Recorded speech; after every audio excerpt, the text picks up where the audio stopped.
Le jour du jugement.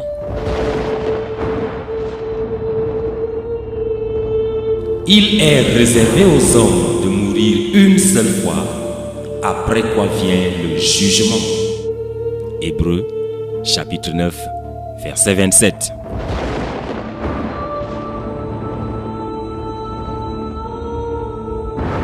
La mort est une réalité cruelle. J'ai vu des gens mourir. Mon père, le pasteur Solomon Fumumtanee, mourut en ma présence à 62 ans. Mademoiselle Mary Namatuvo, une étudiante en cycle de recherche en biologie à l'université de Makerere, est aussi morte. Mes amis les plus intimes, Lambert Eten Egot et Martin Joya Emmanuel, sont tous deux morts juste au début de la vingtaine. Les présidents meurent. Par exemple, où est le grand Nkrumah de l'Afrique?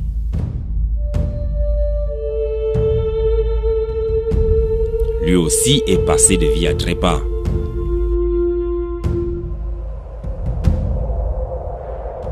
Il y a de cela 2 jours, un jeune garçon est mort à Tinga, un quartier de Yaoundé, la capitale politique du Cameroun. Il avait 14 ans. Il est sorti dans la matinée fort et en bonne santé, mais la nuit, c'est son cadavre que ses parents ont reçu. Il s'était noyé.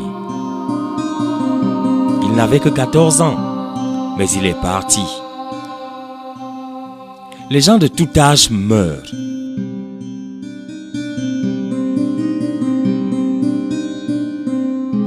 Si tu as 10 ans, 20 ans, 30 ans, 40 ans, etc., alors tu as un rendez-vous avec la mort. Si tu vas dans un cimetière et que tu mesures la longueur des tombes, tu trouveras que les gens de tout âge meurent. Personne n'est exempté.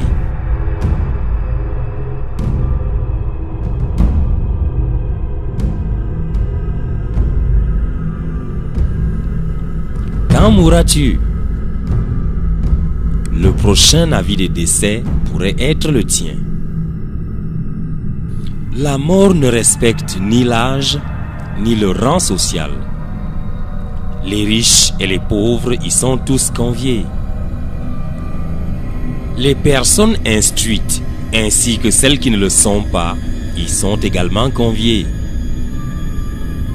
Toi qui as un doctorat, la mort pourra bientôt te visiter. Il en est de même de celui qui est insensé. Toi qui es un membre du gouvernement, tu pourras bientôt entendre à la porte ce toc effroyable de la mort. Et c'est le même toc qu'entendra le mendiant en ville. La plus belle fille et la plus laide femme reçoivent le même toc. C'est une réalité cruelle. Es-tu prêt à mourir? Nous sommes à la fin de cette année. Nous sommes également à la fin de certaines vies. Ne compte pas sur ta santé. Elle peut faillir à tout moment. La Bible dit, en effet, qu'est-ce que votre vie? C'est une vapeur qui paraît pour un instant et qui disparaît ensuite. Jacques, chapitre 4, verset 14. Mon cher ami, ma chère amie, comment t'appelles-tu? Pierre, Paul, Jean, Marie, Grace, et ainsi de suite. Je voudrais personnellement m'adresser à toi. Pierre, Marie, qu'est-ce que ta vie? Combien de temps te reste-t-il encore à vivre? Es-tu prêt à mourir? Qu'est-ce qui te rend si orgueilleux? Te vantes-tu tant de la vie qui n'est qu'une vapeur? Tu pourrais habiller la vapeur à la dernière mode, avoir des chaises en or et ainsi de suite. Mais mon cher ami, ma chère amie, cela ne va rien changer. Moi, Zach Fomum, qui te prêche aujourd'hui, je suis un mourant. Ma vie est très brève. Je pourrais ne plus jamais avoir l'occasion de monter sur l'estrade ou de prêcher un autre sermon. Je vis avec la conscience de la sentence de cette mort imminente. De même, vous qui m'écoutez aujourd'hui, chacun de vous est un homme mourant ou une femme mourante. Tu es un condamné à mort.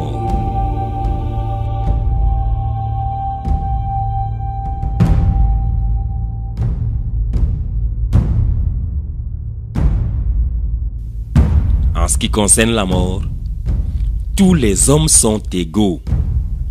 La mort ramène toutes les races et toutes les classes au même niveau. Quand un pasteur, un docteur, un membre du gouvernement, un directeur, un messager, un boy, un mendiant, etc.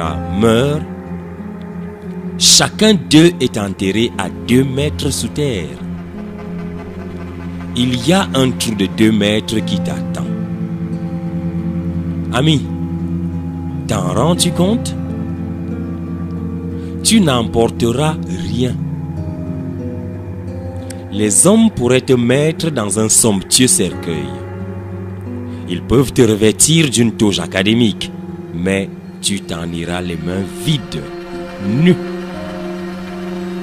La Bible dit: je suis sorti nu du sein de ma mère, et nu je retournerai dans le sein de la terre. Job, chapitre 1, verset 21. Ami, ton départ est imminent, et tu pourrais bientôt te rendre compte du fait que de tout ce que tu as passé ta vie à acquérir, tu ne peux rien emporter. Si tout s'arrêtait à la tombe, alors nous pourrions nous consoler à l'idée qu'après la souffrance, la mort viendra comme un soulagement. Mais la mort n'est pas la fin. La Bible déclare de manière catégorique que la mort n'est pas la fin. Certaines personnes m'ont dit que quand elles vont mourir, ce sera la fin. Mes amis, vous vous trompez. Il y a l'autre vie. Il y a une continuité. Après la mort, quoi d'autre? Le jugement. La Bible dit: car il nous faut tous comparaître devant le tribunal de Christ. 2 Corinthiens chapitre 5, verset 10. Nous ne pouvons pas échapper à la mort. Nous n'allons pas échapper au tribunal de Christ. Ceux qui disent qu'il n'y a pas de Dieu vont subitement réaliser, à la mort, qu'ils doivent comparaître au tribunal de Christ. Ceux qui méprisent Christ vont se retrouver devant son tribunal. En ce jour-là, il n'y aura pas d'athée. Ils croiront quand ils le verront à leur grande damnation. Le registre de ta vie sera apporté devant Jésus le juge. Toute ta vie est en train d'être enregistrée. Chacune de tes pensées est enregistrée. Chacune de tes paroles est enregistrée. Chacun de tes actes est enregistré. Tu pourrais avoir haï quelqu'un dans ton cœur, cela sera projeté sur écran géant ce jour-là. Tu pourrais avoir commis l'adultère ou la fornication dans ta pensée, cela sera projeté ce jour-là. Ce que tu as fait en cachette sera exposé aux yeux de tout le monde. Dans Romains chapitre 2 verset 16, La Bible dit que Dieu jugera les secrets des cœurs par Christ. Oui, tout sera exposé. Mon cher ami, ma chère amie, quelle serait ta réaction si tu t'asseyais et qu'on projetait le film de tout ce que tu as jamais pensé, dit ou fait? Supporterais-tu ce spectacle? Supporterais-tu que tout ce que tu es et tout ce que tu as été soit projeté sur écran géant à la vue de tous? C'est ce qui se produira le jour du jugement. Ce qui a été fait dans les ténèbres sera apporté à la lumière. Les gens pleureront et souhaiteront que la terre s'ouvre et les avale à cause de la honte, mais la terre ne s'ouvrira pas. Tous les grands hypocrites recevront tragiquement leur plus grand choc. Qu'en est-il de toi, ami? Tu pourrais être en train de tromper plusieurs personnes alors que tu es un avorteur. Sais-tu que cela sera révélé? Tu pourrais être un ancien, mais tu es infidèle à ton épouse en pensée, en parole ou en acte. Quel est ton péché particulier? Ce péché que tu as si habilement dissimulé. Sais-tu qu'il va être exposé? Il n'y a rien de caché qui ne sera révélé, et les pensées secrètes de chaque cœur seront révélées.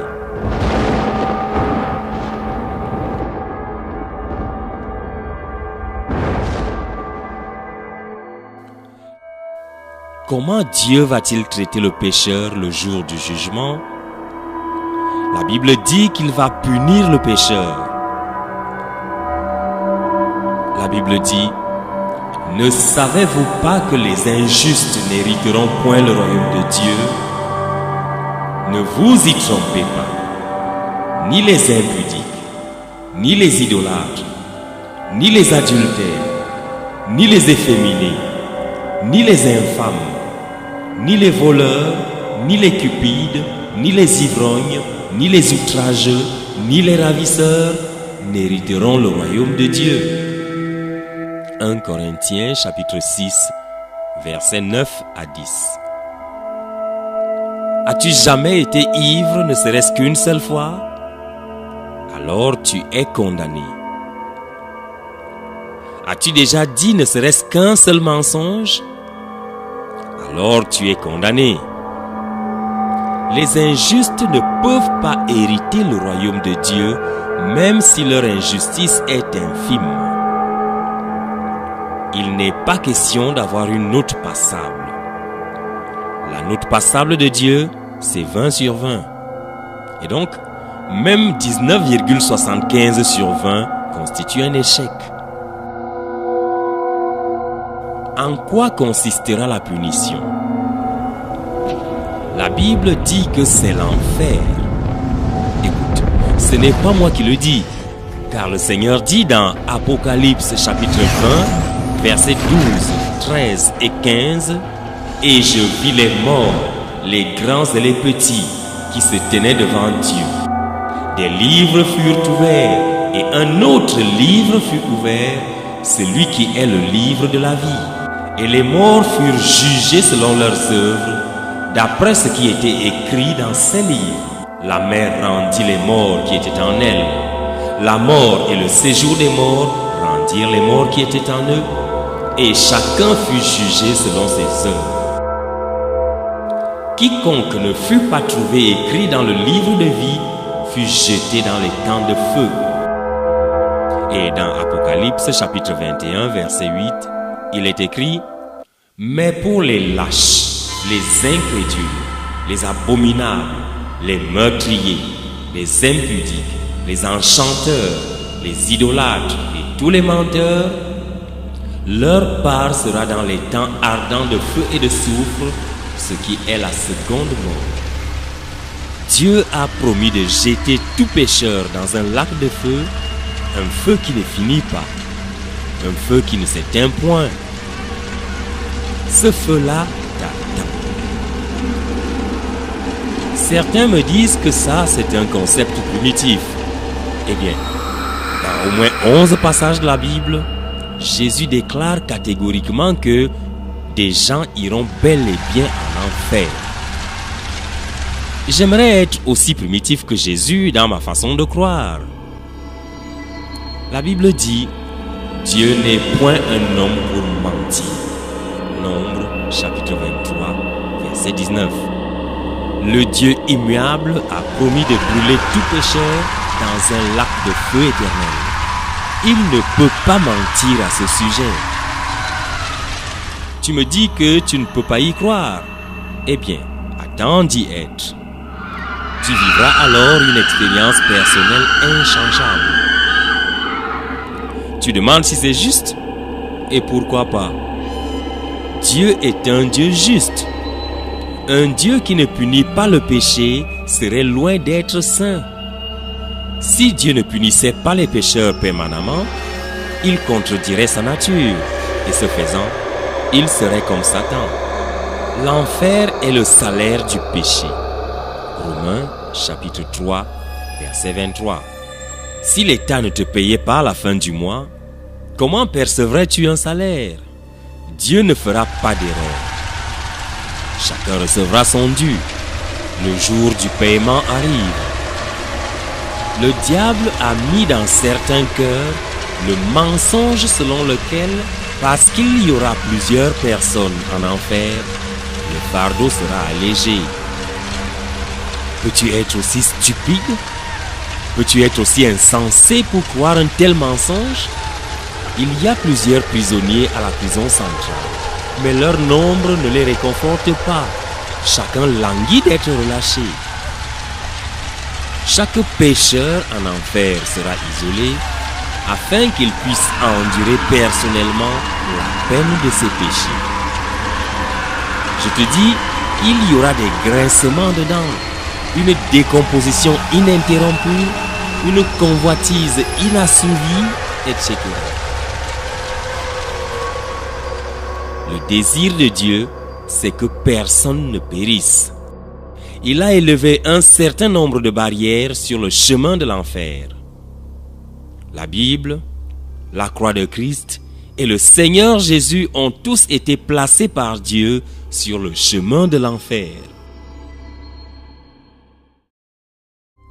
Ce ne sont pas tous les pécheurs qui iront en enfer. Jésus dit qu'à moins qu'un homme ne naisse de nouveau, il ne verra pas le royaume des cieux. En d'autres termes, il est en train de dire que tous ceux qui sont nés de nouveau iront au ciel.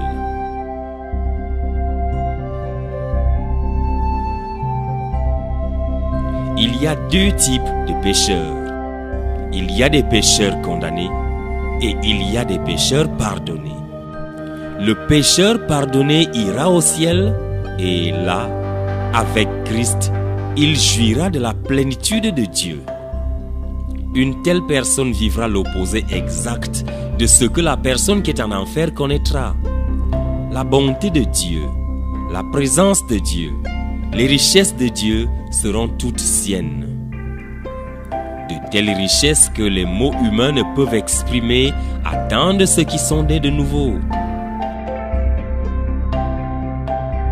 Comment naître de nouveau? Premièrement, il y a la repentance. Reconnaître le péché, confesser le péché à Dieu et à l'homme, abandonner radicalement le péché. Il y a ensuite la restitution et un abandon total de toutes les voies de péché, qu'elles soient petites ou grandes, qu'elles procurent du gain ou pas. Deuxièmement, il y a un engagement irrévocable à Jésus qui est mort pour toi. L'âme repentante embrasse Jésus comme Seigneur et Sauveur dans un acte délibéré et conscient et se détermine en tout temps et coûte que coûte à le suivre sur le chemin étroit. Elle porte sa croix chaque jour, contre tous les courants populaires et contemporains pour suivre Christ. Une telle personne devient un fou de Dieu. Troisièmement, cette personne s'engage à gagner les gens pour Jésus. J'entends souvent les gens dire qu'ils vont juste mener une bonne vie et que cette bonne vie va rendre témoignage de Christ. Ils ne vont pas se déranger pour parler à qui que ce soit. Si c'est comme cela que tu raisonnes, c'est une indication du fait que tu es en route pour l'enfer.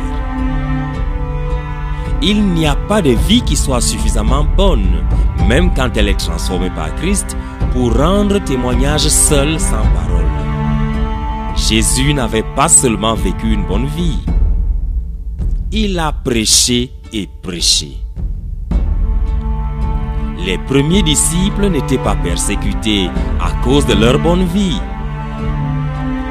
L'accusation contre eux était: vous avez rempli Jérusalem de votre enseignement et vous voulez faire retomber sur nous le sang de cet homme.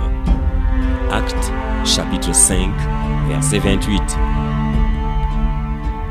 Leur crime majeur, c'est qu'ils rendaient témoignage de leur nouvelle naissance, de qui Jésus était et de ce qu'il faisait.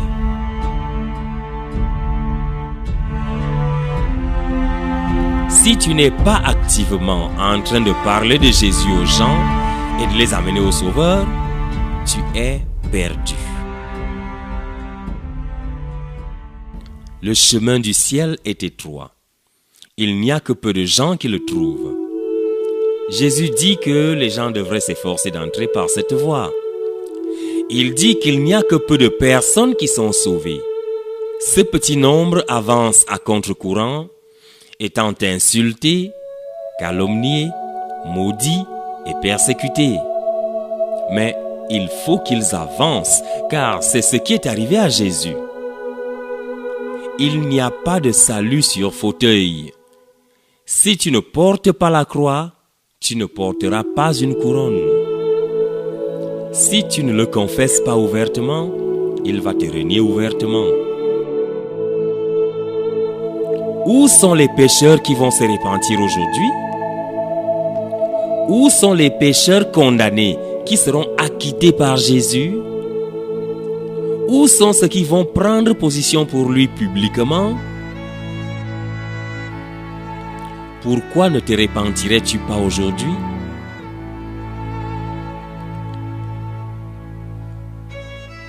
Il y a de cela plusieurs années, quelqu'un m'a aidé à recevoir Christ.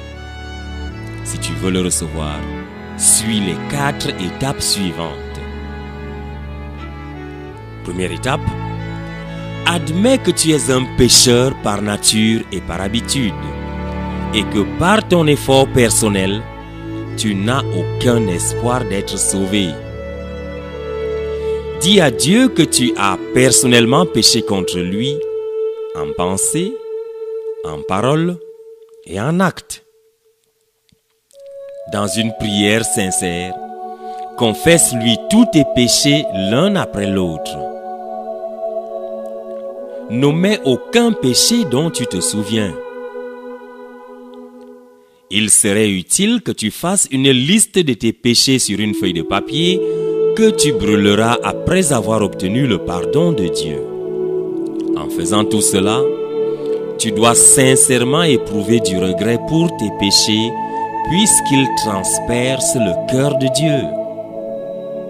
Ensuite, tourne une fois pour toutes le dos à tes mauvaises voies et abandonne-les. Si tu volais, ne vole plus. Si tu commettais l'adultère ou la fornication, ne le fais plus. Dieu ne te pardonnera pas si tu n'as pas le désir de renoncer radicalement au péché dans tous les aspects de ta vie. Mais si tu es sincère, il te donnera la force de renoncer au péché. Deuxième étape, crois que Jésus-Christ, qui est le Fils de Dieu, est l'unique chemin, l'unique vérité et l'unique vie. Jésus a dit: « Je suis le chemin, la vérité et la vie. Nul ne vient au Père que par moi. Jean, chapitre 14, verset 6. Et la Bible dit, car il y a un seul Dieu et aussi un seul médiateur entre Dieu et les hommes, Jésus-Christ homme, qui s'est donné lui-même en rançon pour tous. 1 Timothée chapitre 2, versets 5 à 6. Si tu le crois, tu rejettes ainsi tout autre système ou philosophie qui prétend qu'un homme puisse être réconcilié avec Dieu en dehors d'une relation personnelle avec Jésus-Christ. Si tu crois en Jésus-Christ, tu chercheras à le recevoir, car à tous ceux qui l'ont reçu, il a donné le pouvoir de devenir enfants de Dieu. Jean, chapitre 1, verset 12. Troisième étape, considère le prix à payer pour le suivre. Jésus a dit que tous ceux qui veulent le suivre doivent renoncer à eux-mêmes. Cette renonciation implique la renonciation aux intérêts égoïstes, qu'ils soient financiers, sociaux ou autres. Il veut aussi que ses disciples prennent leur croix et le suivent. Es-tu prêt à abandonner chaque jour tes intérêts personnels pour ceux de Christ? Es-tu prêt à te laisser conduire dans de nouvelles directions par lui? Es-tu disposé à souffrir et à mourir pour lui si c'est nécessaire? Jésus a dit, « Ne croyez pas que je sois venu apporter la paix sur la terre. Je ne suis pas venu apporter la paix, mais l'épée. Et l'homme aura pour ennemi les gens de sa maison. Celui qui aime son père ou sa mère plus que moi n'est pas digne de moi. Et celui qui aime son fils ou sa fille plus que moi n'est pas digne de moi. Celui qui ne prend pas sa croix et ne me suit pas n'est pas digne de moi. » Matthieu, chapitre 10, versets 34 à 38. Cela est bien coûteux, mais les dons de Dieu tels que la paix, la joie, la vie éternelle, etc. sont beaucoup plus importants que tout ce que cela pourrait te coûter. Tu ferais mieux de le choisir. Jésus n'aura rien à faire avec des gens aux demi-décisions. Il exige un engagement total. Il ne recevra que ceux qui sont prêts à le suivre à n'importe quel prix et ne pardonnera qu'à ceux-là seuls. Pense-y et considère ce que cela te coûtera de le suivre. Si tu es décidé à le suivre à tout prix, alors tu dois, et c'est la quatrième étape, faire quelque chose là-dessus. Invite Jésus à entrer dans ton cœur et dans ta vie. Il dit, « Voici, je me tiens à la porte et je frappe. Si quelqu'un entend ma voix et ouvre la porte de son cœur et de sa vie, j'entrerai chez lui, je souperai avec lui et lui avec moi. » Apocalypse chapitre 3, verset 20. Ne voudrais-tu pas faire une prière comme la suivante ou bien une autre selon l'inspiration du Saint-Esprit? Seigneur Jésus, je suis un pécheur misérable et perdu. J'ai péché en pensée, en parole et en acte. Pardonne-moi tous mes péchés et purifie-moi. Reçois-moi, ô Sauveur, et fais de moi un enfant de Dieu. Viens dans mon cœur maintenant même et donne-moi la vie éternelle. Je te suivrai à n'importe quel prix, comptant sur ton Saint-Esprit pour me donner la force dont j'ai besoin. Amen. Si tu as fait cette prière sincèrement, alors Jésus t'a pardonné et a fait de toi à l'instant même un enfant de Dieu. Il a effacé et oublié tous tes péchés et tu es devant lui maintenant comme si tu n'avais jamais péché. Hébreux chapitre 10, versets 16 à 17. Tu as la vie éternelle. 1 Jean, chapitre 5, versets 11 à 13. Tu es né de nouveau. Tu es une créature entièrement nouvelle et le passé a disparu. 2 Corinthiens, chapitre 5, verset 17. Tu es sauvé. Romains, chapitre 10, versets 9 à 10. Réjouis-toi dans ta nouvelle situation devant Dieu. Remercie-le pour son amour, son pardon, son salut merveilleux, etc. Commence tout de suite à parler aux autres de ta nouvelle vie en Christ. Écris-moi ou appelle-moi immédiatement. Je prierai pour toi et si possible, je t'enverrai quelqu'un pour t'encourager. Ta lettre ou ton appel téléphonique seront traités personnellement et de façon confidentielle. Que Dieu te bénisse.